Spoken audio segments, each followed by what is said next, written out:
I just want to let you guys know that God is with you and He hears everything that you think, everything you say. I just want you guys to know that I feel like He is coming for sure. And I have been literally walking in my footsteps every day praying to Him.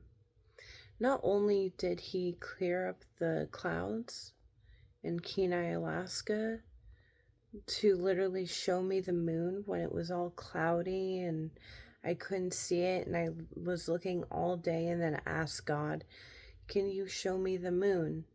And then all of a sudden, in the sky, the clouds moved perfectly to where it was light around the moon, and there was the moon, and there was little bits of red on each side of the clouds. And all the other clouds were moving around. Not like fast or anything, slowly, but I was able to see it. Not only that, but yesterday, I literally, okay, this is going to be a weird one, but I literally asked God, after everything that's happened, everything that I've been through, I want to have a child, right? But I want to be able to go get a donation in Anchorage and pay for it, because I don't want to have to deal with someone trying to, do what they're doing with my first child. And I said, God, will you bless me when I'm 30 and I'm in my apartment and I have a car and ready to go, because I've been a victim of domestic violence lately. So I was in the women's shelter, and now I transferred to TLC, and I'm trying to find a place to live. So it's hard, but I'm doing it, and I'm a survivor. I've been a survivor my whole life. After I asked that, the next day, I was napping, but I got my period. Today.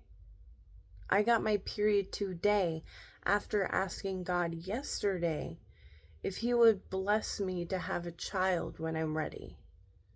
And He gave me my period today. That is...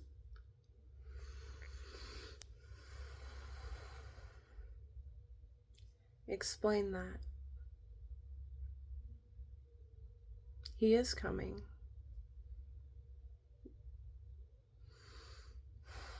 And it's funny because I've been wanting to tell my story, and I'm thinking about it because I went to church 3 days ago, or 3 days ago on Sunday. No, Monday. No, yesterday. Okay, so I went to church yesterday because today's Monday. Today is Monday. Okay. So when I went there, the service, like what they were talking about, it was so amazing because it kind of matched what was going on in my life. No joke, it was incredible. And every time we sing, I can't help but cry. Like, I feel the music in my heart, and it just makes me want to bawl my eyes out.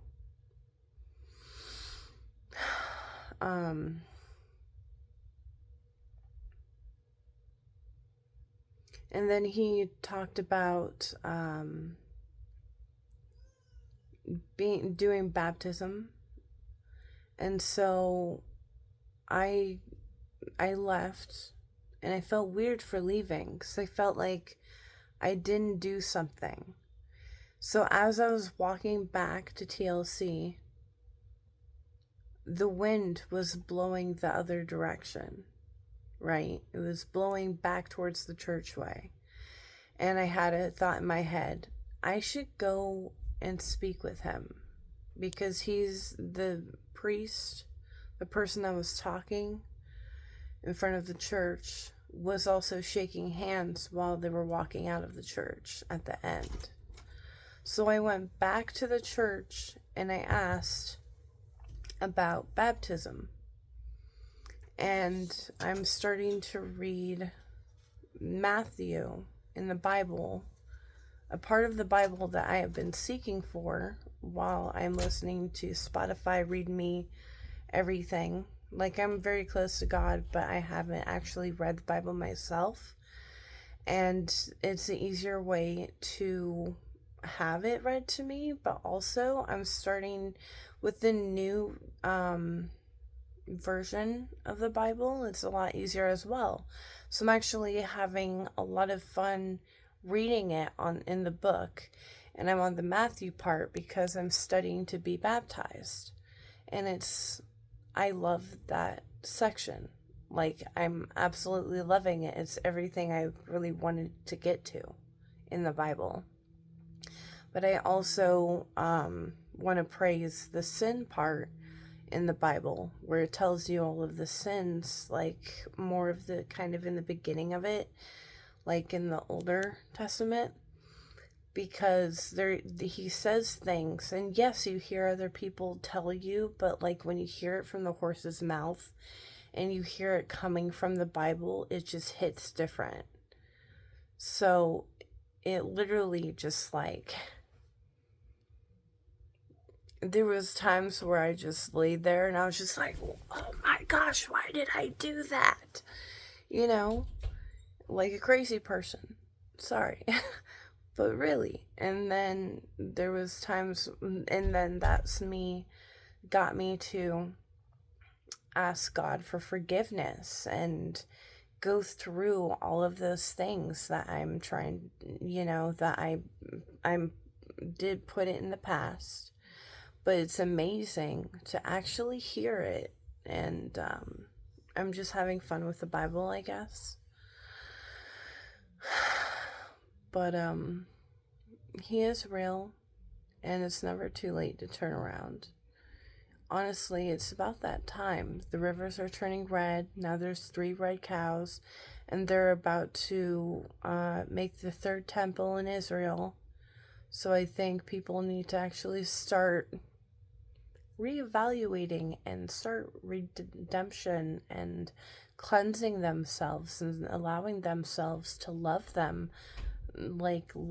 and appreciate themselves and move forward and put their sins behind and grow and start thinking, hey, I can live my life in a whole new beautiful way, and it's never too late, and I can get my life back. I can get out there and get a home and get a car and get my kid back in my life and do all these amazing things. Like, there was times where I took advantage of what I had because I was scared to be alone.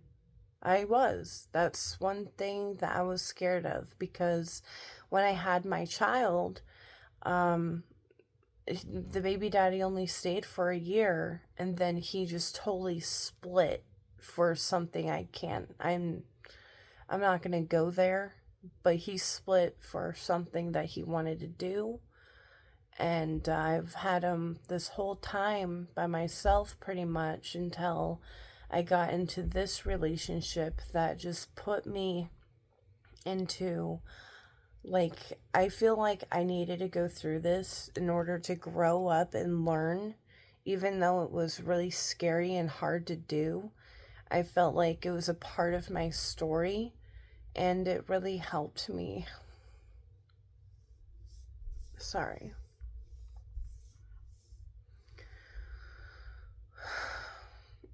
It just helped me in so many ways. I grew, and I learned the hard way, and I took advantage. I had everything. And then this man just took everything away because they loved him. Now, all I want to do is make it right and have everything I had.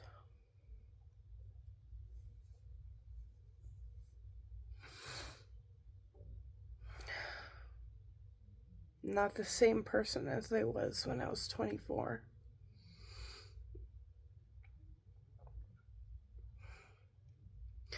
I'm meeting these amazing people that are like 21 and 24, and it puts me into tears on how mature they are.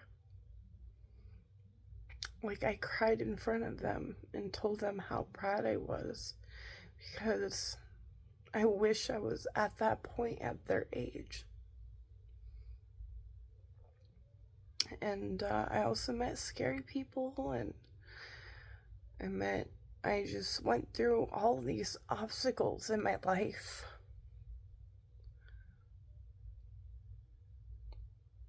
These lessons. And I found God. And it's so beautiful, because I am just in awe with everything that I've experienced, everything that I've been shown by Him, because it's real. And once you seek for His kingdom even more, even if you already believed in Him, but you actually build up this personal relationship, you are letting Him bless you. And I have been getting blessed and shown, and I'm starting to see how He works and how it goes, and ask all the time different questions every day. I pray for people every day, even the people that walk past me that I don't even know. And there's things that God had me do that I can't even describe. For an example, there was this one guy that worked at a pot shop a while back. He probably still works there. And he was telling me, tell this man to not give up.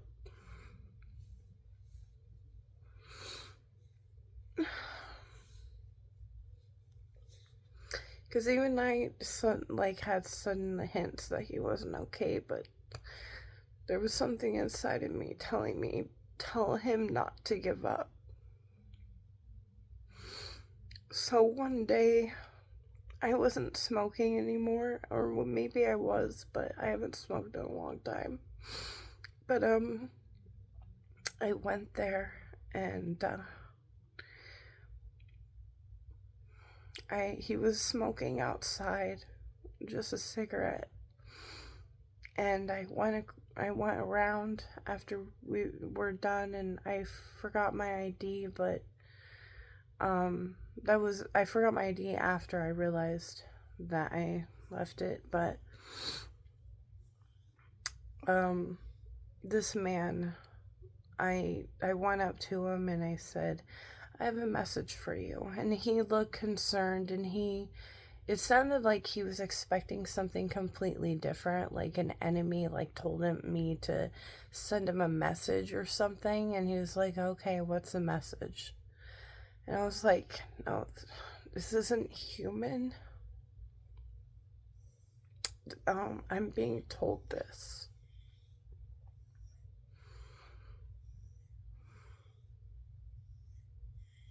And they told him, I'm getting told to tell you not to give up. And the way he looked at me, and first his eyes just widened in shock while he looked down, and his mouth opened, and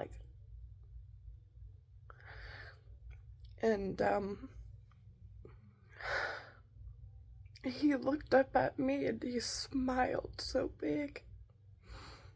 And he said, you don't give up either.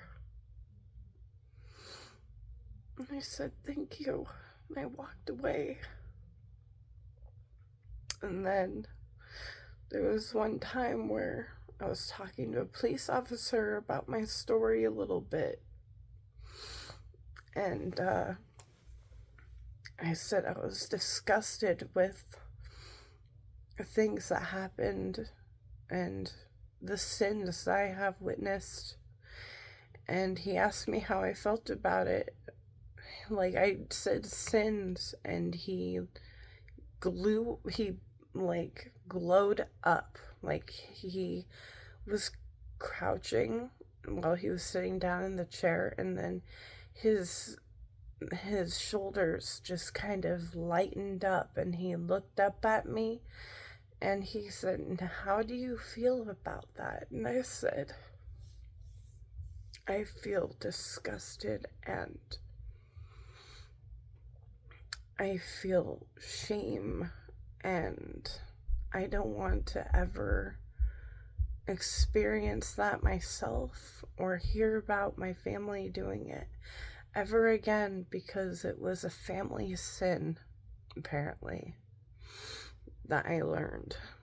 And it was crazy, because he prayed with me and he talked to me, and he was just so proud. I could feel that in him. So, and there's many more different things I can't explain. I just can't. You have to feel it in your heart. Once you actually let yourself do this, you have more access to God, and you're letting Him bless you, and you're letting Him talk to you. And that's what it's all about. And I'm sorry, I have cream because I got stressed out, so I have like a little tiny itty bitty itchy rash on my, I don't know, but I guess it's from stress. Maybe hives, I don't know. But, ow, my hand. I've been holding the phone for too long up so you could see me. But, I just kind of wanted to share those things with you and be brave enough to post it on YouTube. And please don't comment if you want to pass judgment on me. I want brothers and sisters that feel my story and want to use this as an opportunity to help them in their lives to comment and tell me about your experiences and stuff, because I want to hear it. And I do look at comments. Thank you. And have a blessed night. And don't give up.